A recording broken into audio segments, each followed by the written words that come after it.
I now give the floor to the distinguished representative of Pakistan to introduce an address by the head of government. Thank you, Madam President. Madam President, I have the honor and privilege to introduce the pre-recorded address of His Excellency Mr. Imran Khan, Prime Minister of the Islamic Republic of Pakistan, to the 75th session of the General Assembly. Mr. President, Secretary General, Excellencies, ladies and gentlemen, I'm honored to address the United Nations General Assembly once again. I congratulate His Excellency Mr. Volkan Bozkır on his election as the President of the 75th session of the General Assembly. We also appreciate the skillful leadership of the outgoing President, His Excellency Tijani Mohammad Bande, especially during the COVID-19 crisis. We commend the leadership of the Secretary General in these extremely turbulent times. Mr. President, since my government assumed office, our consistent effort has been to fundamentally transform Pakistan. We envisage Naya Pakistan to be modeled on the principles of the state of Medina, established by a holy prophet, Muhammad sallallahu alaihi wasallam. A just and humane society where all government policies are directed at lifting our citizens out of poverty and creating a just and equitable dispensation. To achieve this goal, we need to have peace and stability. Thus, our foreign policy aims to have peace with our neighbors and settle disputes through dialogue. Mr. President, the 75th anniversary of the United Nations is an extremely important milestone, as this is the only body in the world that can help us achieve our goals of peace and stability in our neighborhood. This is also time for us to reflect whether, as the United Nations, we have been able to realize the promise we collectively made to our peoples. Today, the foundations of the world order, non-use of or threat of unilateral force, self-determination of peoples, the sovereign equality and territorial integrity of states, non-interference in their internal affairs, international cooperation. All these ideals are being systematically eroded. International agreements are being flouted and set aside. Renewed great power rivalries are leading to a new arms race. Conflicts are proliferating and intensifying. Military occupation, illegal annexations are suppressing the rights of human beings to self-determination. According to the respected professor Noam Chomsky, mankind is at even a greater risk than it was before the First and Second World Wars in the last century.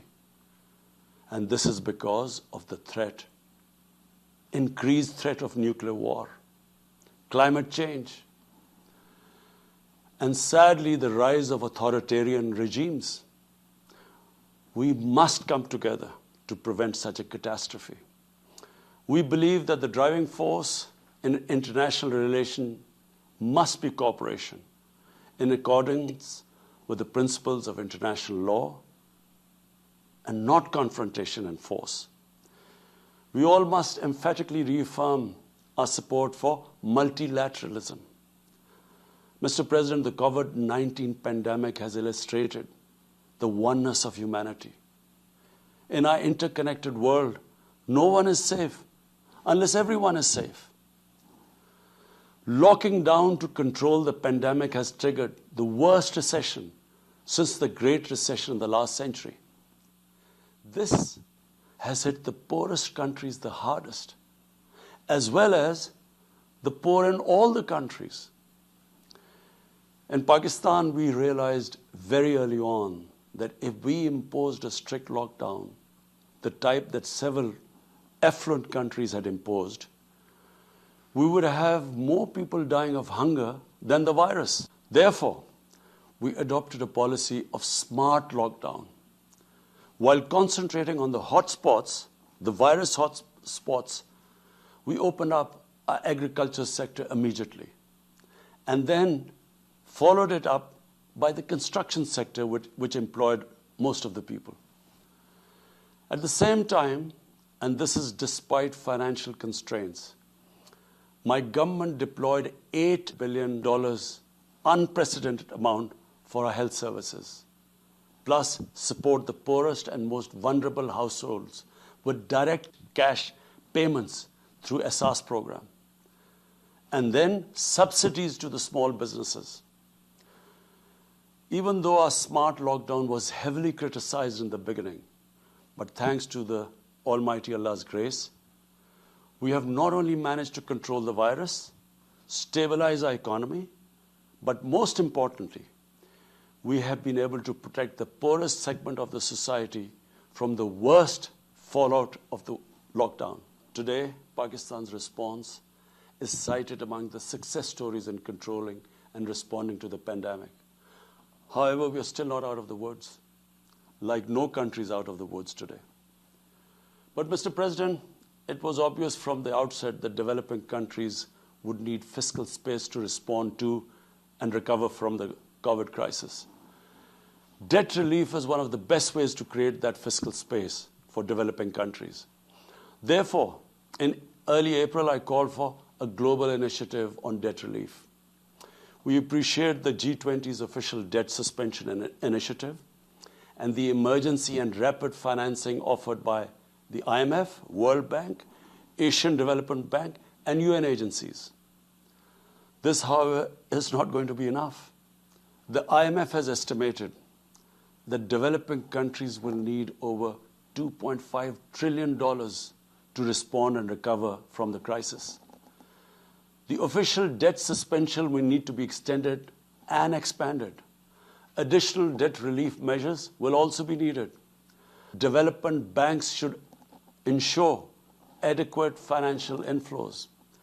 Rich countries have generated over $10 trillion to finance their own response and recovery. They should support the creation of at least $500 billion in new special drawing rights for the developing world. Mr. President, in my address to the General Assembly last year, I had highlighted the tremendous damage that illicit financial flows from developing countries to rich countries and to offshore tax havens cause. This leads to the impoverishment of the developing nations. Money that could be used towards human development is siphoned off by corrupt elites. The loss of foreign exchange causes currency depreciation. That in turn leads to inflation and poverty. The quest for getting back these stolen resources is nearly impossible, given the cumbersome procedures. Moreover, the powerful money launderers have access to the best lawyers. And sadly, because they are the beneficiaries, there is a lack of political will in the rich countries to curb this criminal activity.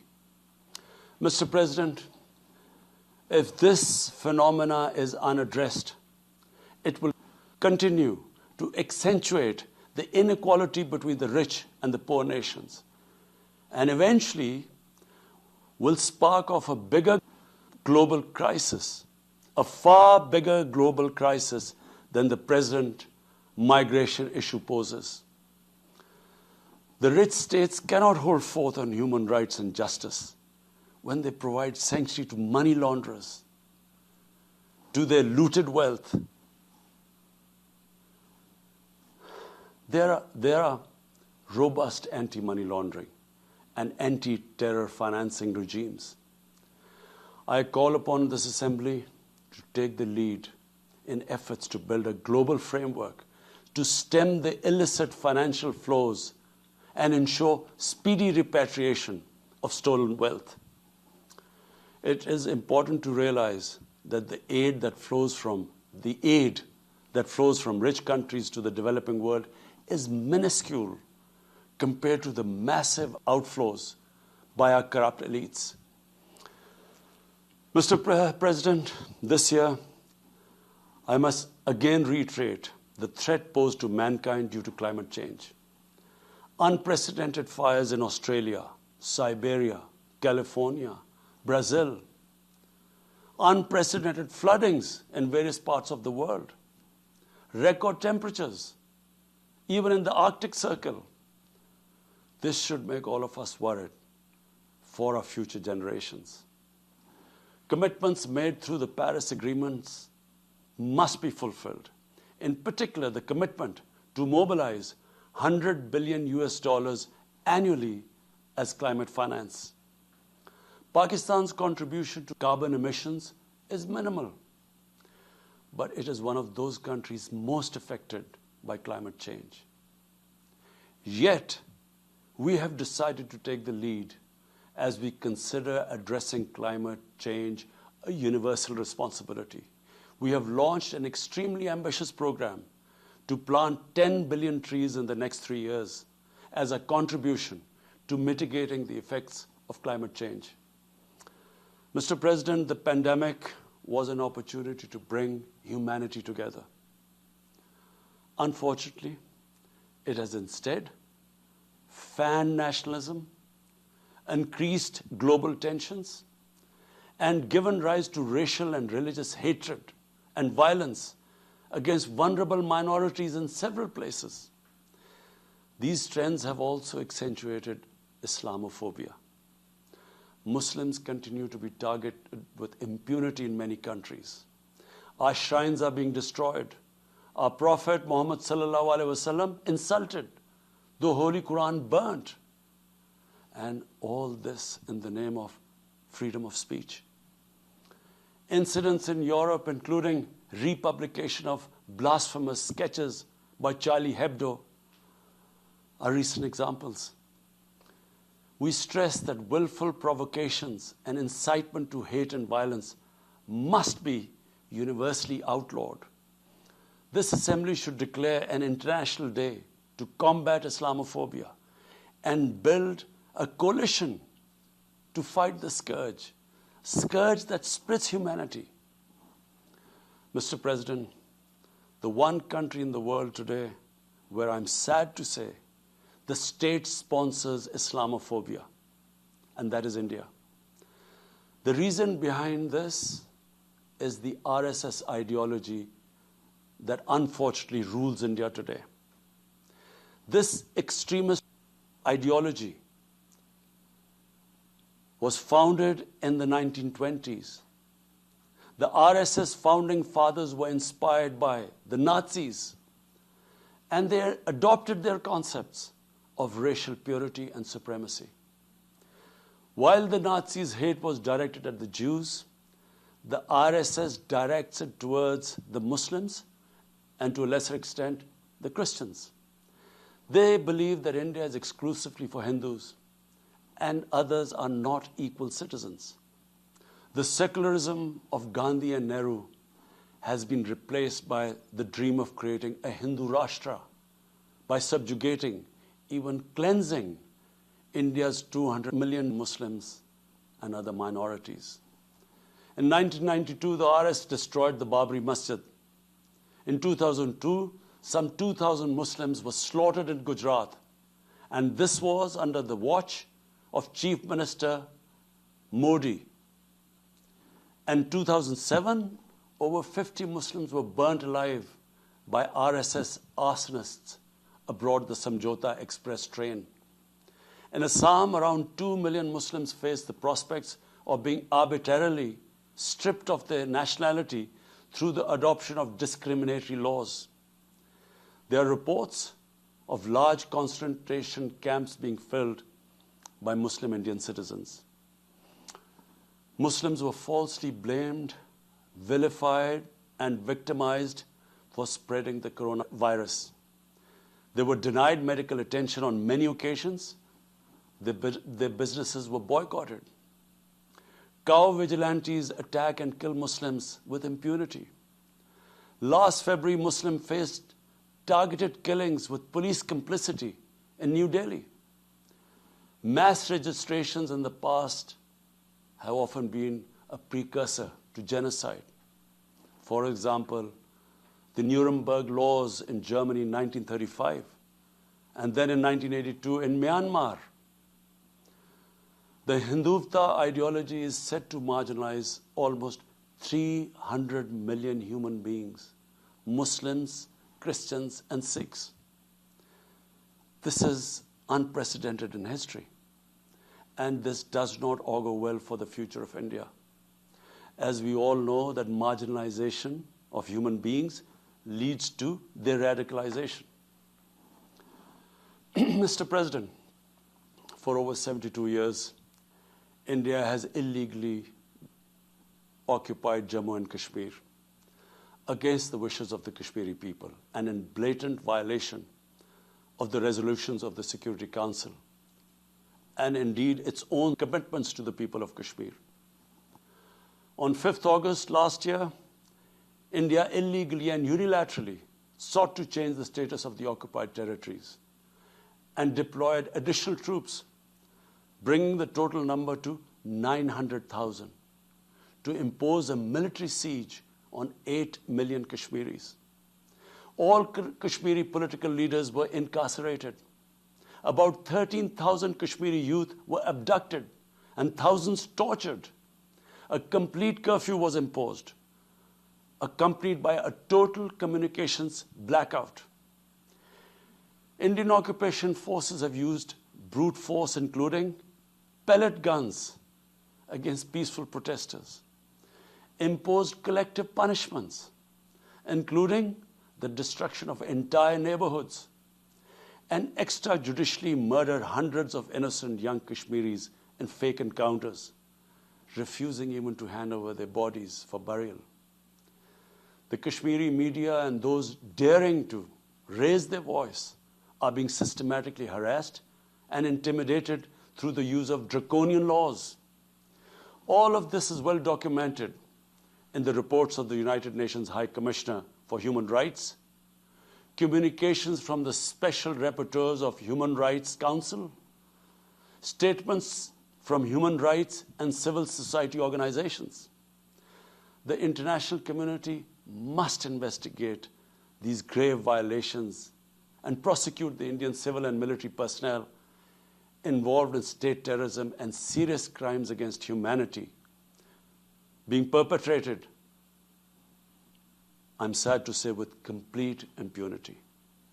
The objective of this brutal campaign is to impose what the RSS BJP regime has itself called the final solution for Jammu and Kashmir. To this end, the military siege is being followed by moves to change the demographic structure of the occupied territory. This is an attempt to obliterate the distinct Kashmiri identity in order to effect the outcome of a plebiscite envisaged in the UN Security Council resolutions. This action is in violation of the UN Charter, Council resolutions, and international law, particularly the 4th Geneva Convention. Changing demographic structure of occupied territory is a war crime. Mr. President, the brave Kashmiri people will never submit to Indian occupation and oppression. Their struggle is indigenous. They are fighting for a just cause, and generation after generation have laid down their lives to rid themselves of Indian occupation. The government and people of Pakistan are committed to standing by and supporting the Kashmiri brothers and sisters in the legitimate struggle for self-determination. Mr. President, in order to divert attention from its illegal actions and atrocities in Indian-occupied Jammu and Kashmir, India is playing a dangerous game of upping the military ante against Pakistan in a nuclearized environment. Despite constant Indian provocations and ceasefire violations along the line of control and the working boundary, targeting innocent civilians, Pakistan has exercised maximum restraint. We have consistently sensitized the world community about a false flag operation and another ill-conceived misadventure by India. My parents, Mr. President, were born in the colonial India, and I was the first generation that grew up in an independent Pakistan. I want to make it clear that any attempt by the fascist, totalitarian, RSS-led Indian government to aggress against Pakistan will be met by a nation that will fight for its freedom to the end. Mr. President, there will be no durable peace and stability in South Asia until the Jammu and Kashmir dispute is resolved on the basis of international legitimacy. Kashmir has been rightly described as a nuclear flashpoint. The Security Council must prevent a disaster conflict and secure the implementation of its own resolutions, as it did in the case of East Timor. The Council has considered the situation in Jammu and Kashmir 3 times in the past year. It must take appropriate enforcement actions. It must also take steps to protect the Kashmiris from an impending genocide by India. Pakistan has always called for a peaceful solution. To this end, India must rescind. To reach this end, India must rescind the measures it has instituted since 5th August 2019, end its military siege and other gross human rights violations, and agree to resolve the Jammu and Kashmir dispute in accordance with the relevant UN Security Council resolutions, and of course, the wishes of the people of Kashmir. Mr. President, Pakistan's desire for peace in our region is also manifest in our efforts to promote a political solution in Afghanistan. I have consistently maintained over the past 2 decades that there is no military solution to the conflict in Afghanistan. The only way forward was and is a political settlement, which involves the full spectrum of Afghanistan's political actors. Pakistan fully facilitated the process that culminated in the US-Taliban peace agreement on 29 February 2020. Pakistan is deeply gratified that it has fulfilled its part of the responsibility. The Afghan leaders must now seize this historic opportunity to achieve reconciliation and restore peace in the war-torn country.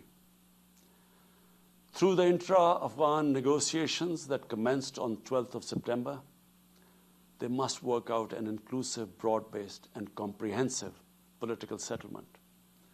The process must be Afghan-led and Afghan-owned, and without any interference or outside influence.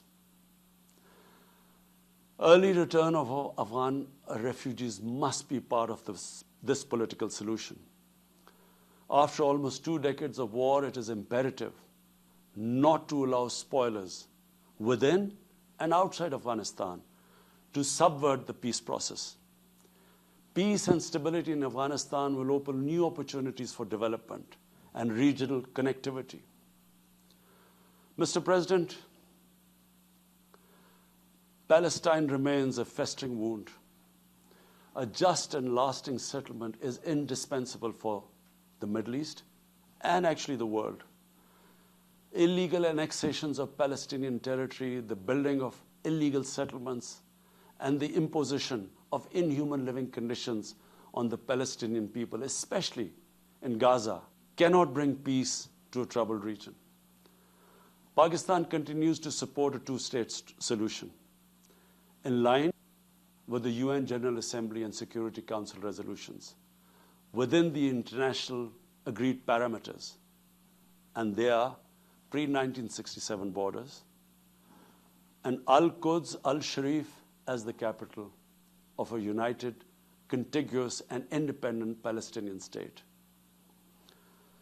Mr. President, the United Nations remains the best legitimate avenue for collective action in managing international conflicts, fostering peace and security, promoting equitable development, and addressing global problems. I urge the Secretary General to take the lead in preventing global conflicts. He should convene summit-level meetings to address regional hotspots and resolve outstanding disputes. The United Nations should be made fully responsive to the challenges of our times. A comprehensive reform of the United Nations, including the Security Council, is essential to promote greater democracy, accountability, transparency, and efficiency. Pakistan will continue to participate actively in this process and endeavor with other member states to build a world where conflict is outlawed and equitable prosperity for all pursued in conditions of peace and security. I thank you.